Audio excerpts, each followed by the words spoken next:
제 제목을 한번 읽어보시겠습니다. 읽습니다. 세상을 알고 대처하라. 1번도 읽어보시죠. 1번 시작. 잘 나가라. 나가는 게 세상의 여정이다. 본문이 깁니다만 한번 읽어보시죠. 욕심이 잉태한즉 죄를 낳고 죄가 장성한즉 사망을 낳느니라. 내 사랑하는 형제들아 속지 말라. 온갖 좋은 은사와 온전한 선물이 다 위로부터 빛들의 아버지께로부터 내려오나니 그는 변함도 없으시고 회전하는 그림자도 없으시니라. 아멘. 그 다음 구절도 읽어보겠습니다. 읽습니다.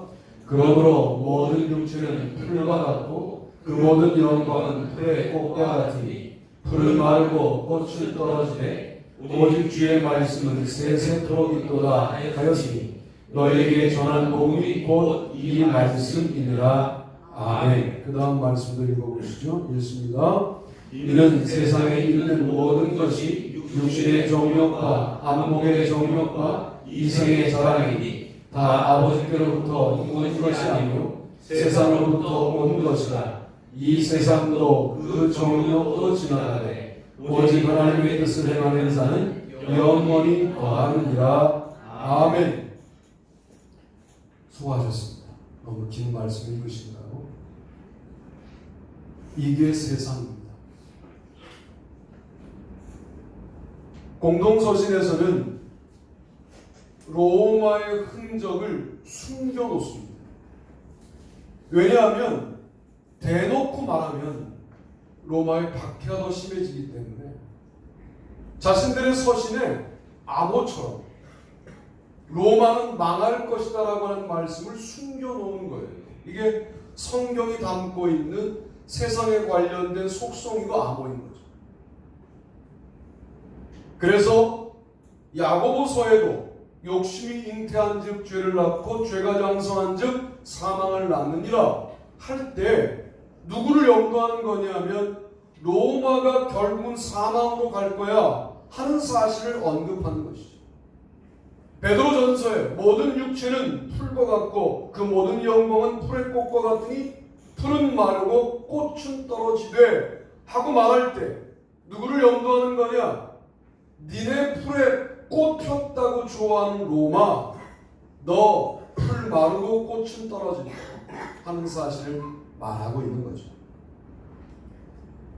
이 세상에 있는 모든 것이 육신의 정욕과 안목의 정욕, 이생의 자랑이니 다 아버지께로부터 온 것이 아니요 세상으로부터 온 것이라 할 때 요한일서 2장 16절에도 로마가 그렇게 될 것이다 라고 설명하고 있는 겁니다.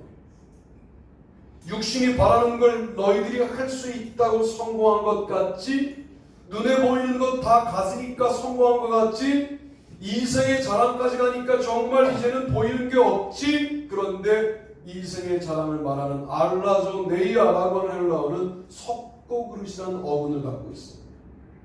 막 자랑하려고 할 때, 나 이 정도 사람이 되었어라고 말할 때 와장창 부서지는 것이 이생의 자랑이라는 거죠. 특별히 이생할 때 바이오스라는 헬라어를 써요. 생이라는 말은, 이 바이오스라는 말은 영원한 생명을 말하지 않습니다. 그저 한때 살아있는 생명을 말할 때 바이오스라는 단어를 쓰고 여기서 바이올로지가 나오는 거죠. 생물학이 나오는 거예요. 그 어근이에요. 그러니까 한 생으로 끝나는 거예요. 아무리 자랑거리가 많아도 한때로 끝나버릴 것이 너희들이야 라고 말하는 거죠. 그래서 잘 나가다가 망하는 게 세상의 여정이다 라고 첫 번째 말씀을 드리는 겁니다.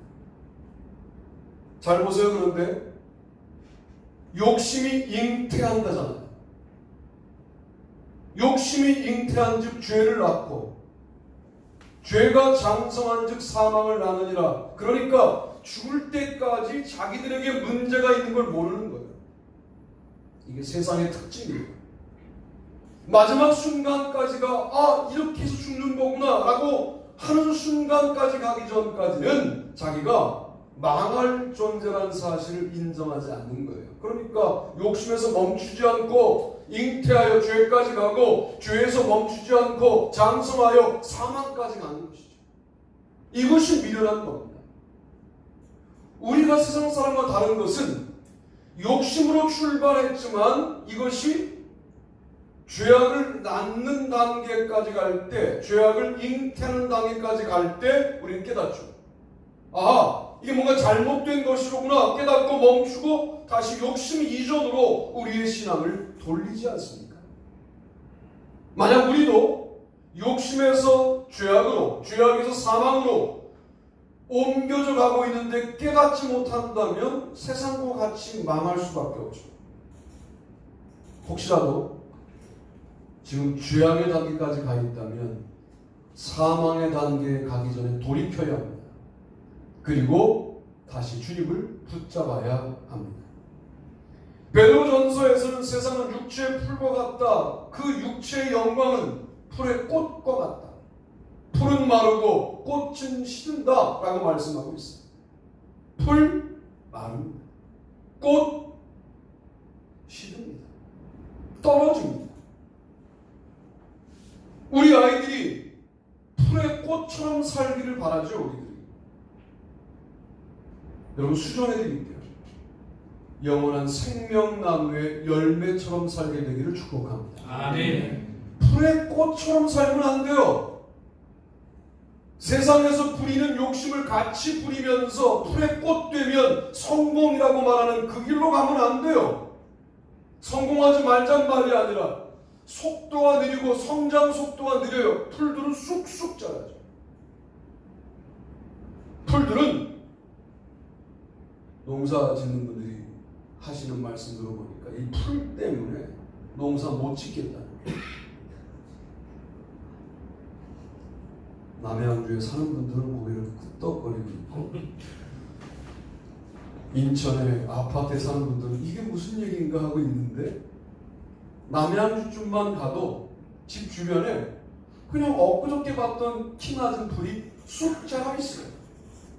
세상의 성장은 참 따라가기 어렵습니다. 그런데 묻자고요 제가. 그렇게 빨리 자랄수록 주인의 뭐를 만납니까? 낫을 만나죠. 세상의 성장은 낫을 만나는 성장이에요. 그런데 우리는 그 성장을 바라보면서 나도 좀 빠른 속도로 성장을 했으면 좋겠다는 그런 헛된 꿈을 갖는 거죠. 우리는 생명나무입니다. 시냇가의 심기운 나무입니다. 그러니까 풀의 성장 속도를 따라갈 수가 없습니다. 그러나 여기에 시들지 않고 떨어지지 않는 열매가 시절을 쫓아 맺혀지게 되는 놀라운 역사가 있게 되는 거죠. 우리가 그걸 바라봐야지. 왜 세상에 속한 자들은 저렇게 잘 되는데 왜 나는 맨날 이 모양 이 꼴인가? 라고 말하는데 그게 사탄의 실험인가 아십니까? 사탄은 우리의 현실을 옥죄는 권한을 갖고 있어요. 마치 우리가 욥처럼 주님과 사탄의 그런 내기 가운데 있는 것 같은 환경에 있을 때가 있잖아요. 생명만 건들지 말고 다 건드려 이런 허락을 사탄이 받고 우리의 현실을 옥죄는 것 같아요. 그러나 이때에도 하나님 우리를 믿어주시는 것처럼 어디로 돌아가야 합니까? 내가 하나님의 백성임을 잃어버리지 않는 대로 늘 우리들의 믿음이 돌아가야 하는 것이죠. 현실은 다 어려워요. 내가 만난 현실만 어려워 보이는 게 우리의 착각이죠. 다 어렵습니다. 저라고 어려운 현실이 없고 여러분이라고 어려운 현실이 없으시겠습니까? 다 있죠. 다 있지만 우리가 그 속에서도 믿음을 붙잡고 나가야 한다 하는 말씀을 드리고 싶은 거죠.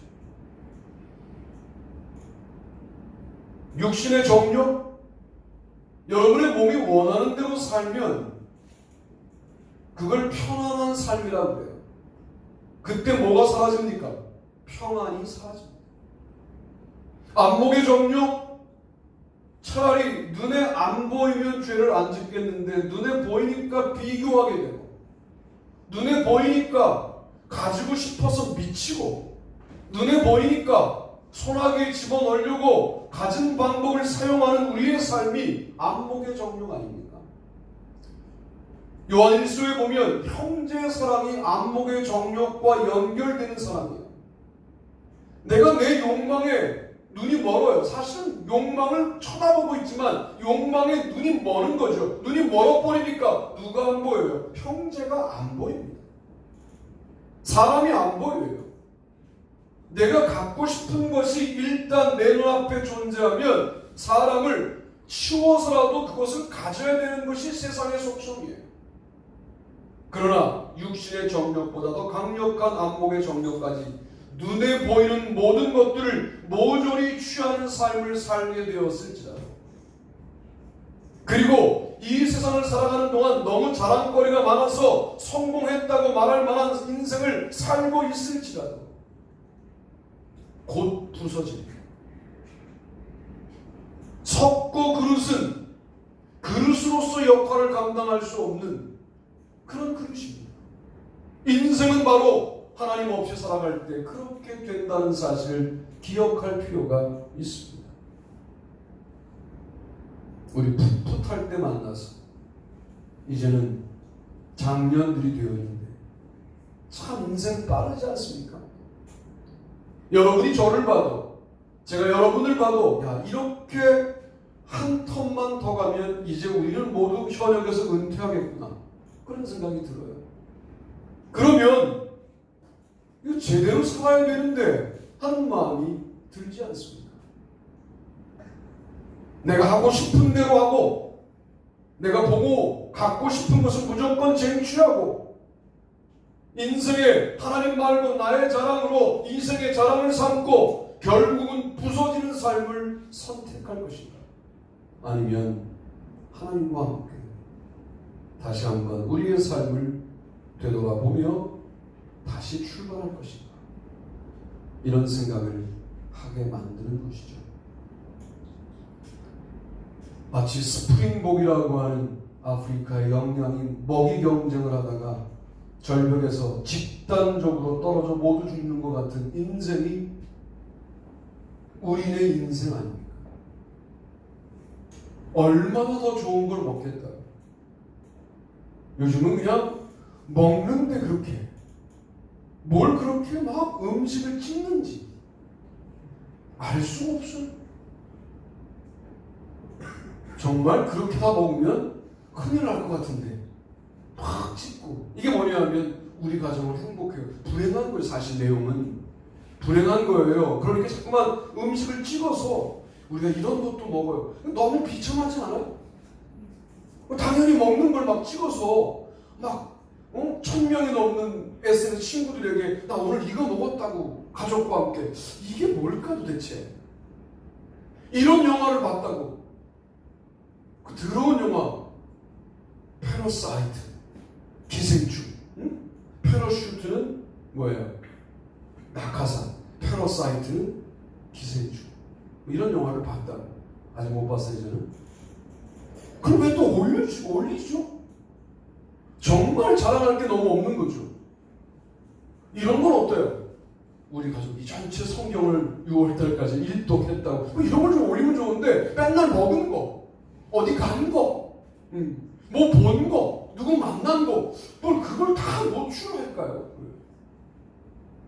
재미난 인생을 살고 있다 우리가 지금. 도리어 나는 그것을 이렇게 볼 때마다, 저는 이렇게 보기만 하거든요. 볼 때마다 아, 인간이 외롭구나. 얼마나 외로우면 먹은 걸 자랑하는 단계가 됐을까? 얼마나 외로우면 뭘 본 걸 자랑하고 있을까? 정말 얘기하고 싶구나 인간이. 교회가 인간들에게 얘기할 터전이 좀 되면 좋겠다. 얘기하는데 말씀을 놓고 얘기하는 이야기 모임이 있는 교회가 되면 좋겠다 하는 생각을 가져봅니다. 여러분, 우리 교회가 좀 이야기가 있는 교회가 됐으면 좋겠어요. 아멘. 할렐루야. 아멘. 예? 좀 이야기거리가 있도록 사세요. 그 먹은 거 자랑하지 말고 점심 맛있다는 얘기 좀 그만하세요. 아니까요 이제. 수준 낮잖아요. 커피 맛있다. 이건 좀 더 해도 될 것 같아요. 왜냐하면 너무 맛있으니까. 오늘은 일본 갔어요. 주일날 가면 안 되는데 싼 비행표를 구하다가 주일날 가게 됐다고 나한테 자백해서 월요일날 신방하고. 그래서 오늘은 라오스 커피를 마실 거예요. 맛있어요.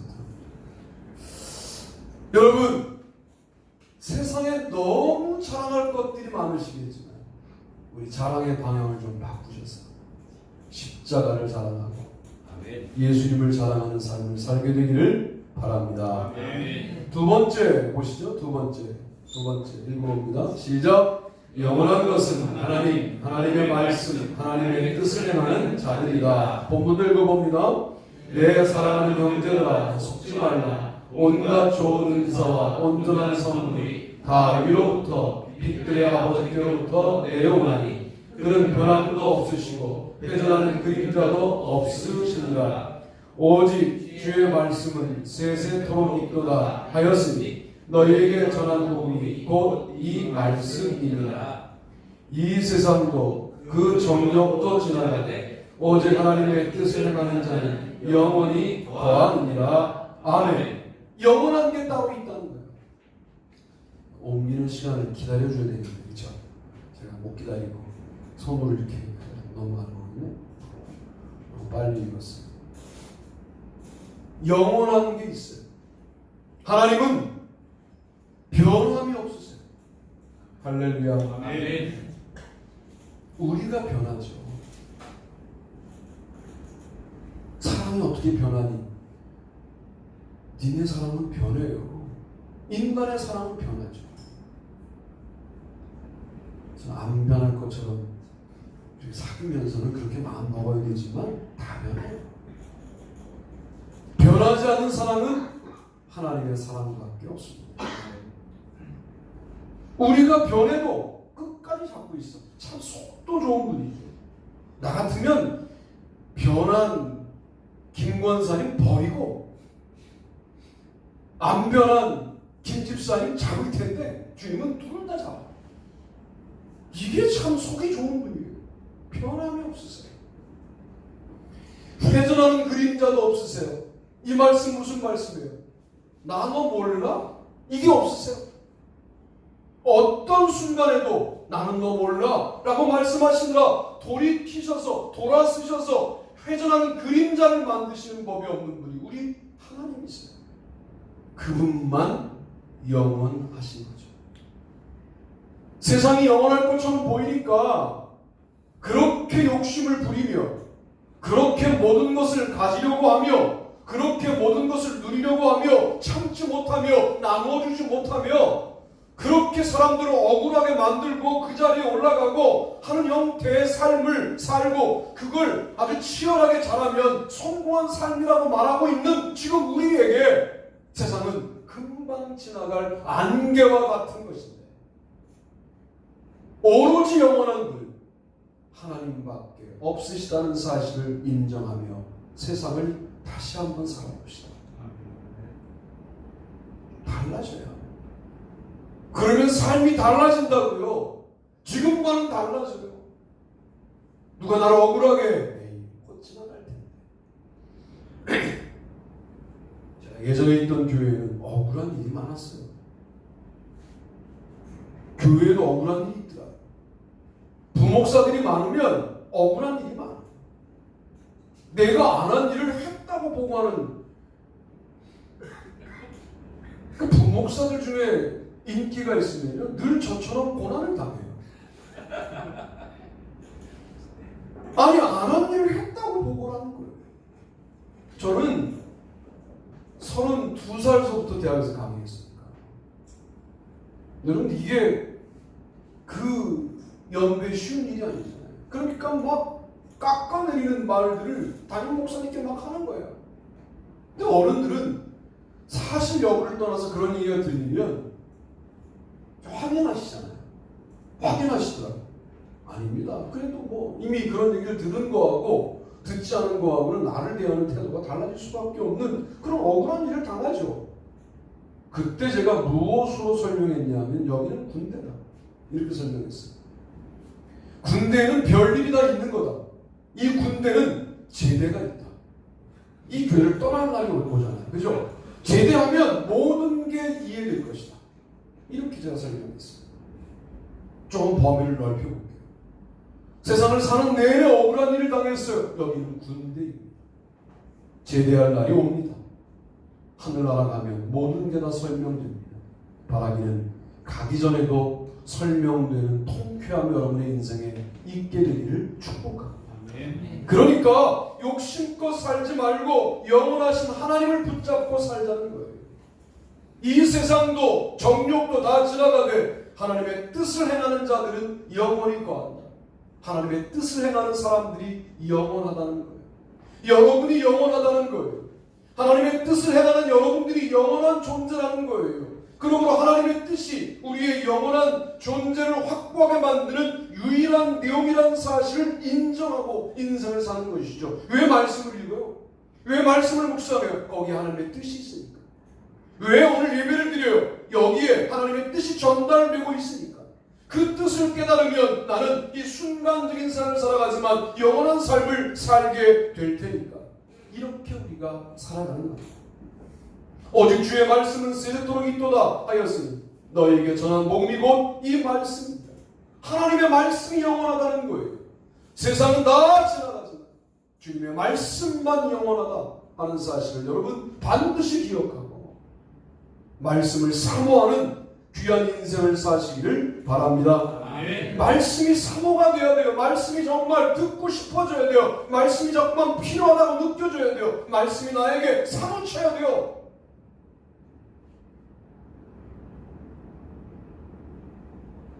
가끔 우리 어머니의 밑도 끝도 없는 근거가 어디서 나오는 말인지도 모르는 말들이 기억나고 그리울 때가 있어요. 다 돌아가셨으니까. 그런 거 있잖아요. 축구를 하는데 1대0 하면 이제 지키려고 하잖아요. 또 먹어요. 그때 우리 어머니 하시는 말씀이 있어요. 그 1대0으로 이기니까 코끝이 민근해가지고 열심히 안 뛰는구나 그러셨다고요. 그 코끝이 민근한 게 뭔지 모르는데 그냥 그 짧은 여유를 즐긴다는 거예요. 제 느낌은. 근데 그런 말들이 다 기억나요. 우리 어머니의 말 가운데 사실은 배움이 긴 분이 아니셨기 때문에 이상한 말들이 많아요. 그런데 그 말들이 다 기억나고 그리워요. 돌아가신 어머니의 말씀도 그리워지고 그 어머니가 그리워지는데 여러분 하나님의 말씀이 그리운 존재가 되어야 하거든요. 그 말씀만 영원합니다. 아멘.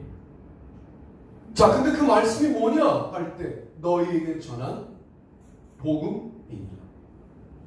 너희에게 전한 복음 곧 이것이 말씀입니다. 여러분 지금 인간 서영석이가 여러분에게 말씀을 증거하는 것은 맞아요. 그러나 지혜로운 분들은 여기서 전부를 다 취하는 게 아니라 하나님의 말씀만 탁 잡습니다.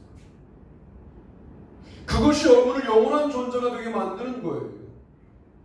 그런데 지혜롭지 못한 분은 여기서 하나님의 말씀 아니었던 농담만 잡고 상처를 받아요. 제가 혹시 농담으로 너무 지나치게 말을 해서 말씀의 본질을 흐리는 경우가 있다는 걸 제가 잘 알까요? 모를까요? 잘 알아요. 그런데 저하고 오랜 세월을 살았던 여러분들 중에 어떤 분들은 그거는 그냥 목사님 개인적인 견해고 오늘 하는 그 말씀 중에 이 말씀만 취할래 하는 지혜로움이 있죠. 물론 제가 그런 농담도 정교하게 해야 한다 하는 사실을 제가 생각합니다. 그러나 혹시라도 어느 날 농담이 좀 세게 나왔을 때 말씀의 본질을 그것 때문에 흐리지 말고 그거는 심한 말이었어. 그러나 오늘 말씀 중에 이 부분만 내가 취한다. 이런 지혜로움이 좀 있으시면 좋겠다. 그런 생각을 해보게 됩니다. 여러분 말씀이 은혜가 되는 교회가 되기를 바랍니다. 아멘. 말씀이 들리는 교회가 되기를 바랍니다. 아멘. 그 말씀만 영원하다라고 말씀하고 있기 때문입니다. 마지막 세 번째, 보시죠. 읽습니다. 세상의 속성은 욕심입니다. 복음을 읽어봅니다. 욕심이 잉태한즉 죄를 낳고 죄가 장성한즉 사망을 낳느니라. 그러므로 모든 육체는 풀과 같고 그 모든 영광은 풀의 꽃과 같으니 풀은 마르고 꽃은 떨어지되 이는 세상에 있는 모든 것이 육신의 정욕과 안목의 정욕과 이성의 자랑이니 다 아버지께로부터 온 것이 아니요 세상으로부터 온 것이라. 아멘. 세상의 속성은 욕심이에요.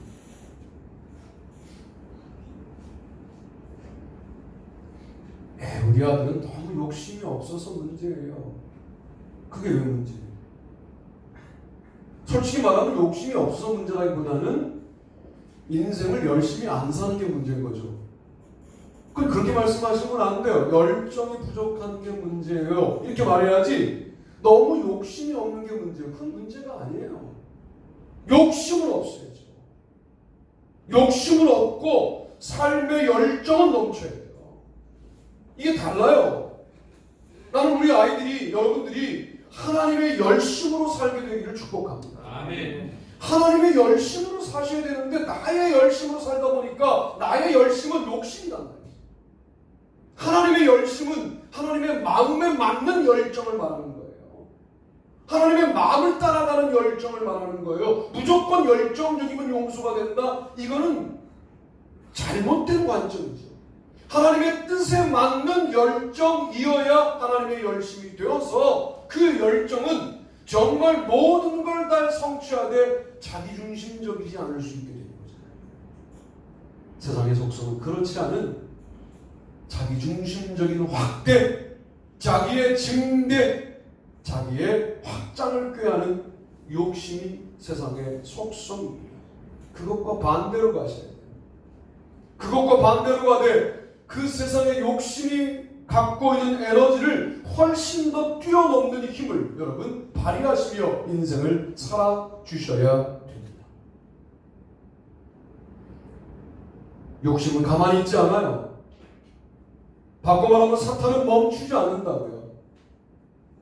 우리의 하나님을 향한 열정은 멈춰 있을 때에도 세상적인 욕심은 잉태하여 죄를 낳고요. 죄는 장성하여 사망을 낳을 때까지 늘 자라간다고요. 늘 전진한다고요. 늘 생명력 있게 나아간다고요. 그런데 정말로 참으로 놀라운 우리들의 하나님을 향한 열정은 늘 답보 상태에 있다고 한다면 세상의 욕심을 이길 수 없는 거 아닙니까?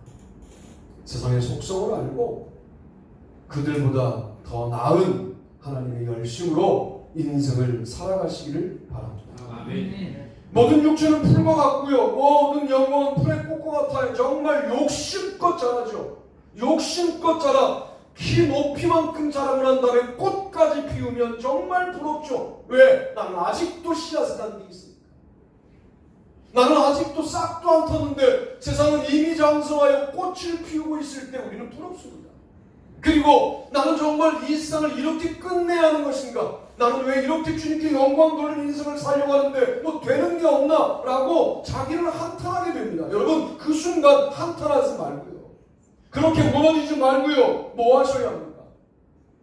아직도 내 안에 그리스도의 생명력이 살아있어서 땅에 심겨져 있으나 이것이 언젠가 싹이 틀 것이고 언젠가 나무가 될 것이고 아름드리 나무가 되어 공중의 새들이 깃들이게 되는 놀라운 역사가 반드시 나의 인생 가운데 있을 것을 믿음 가운데 기대하는 것이죠.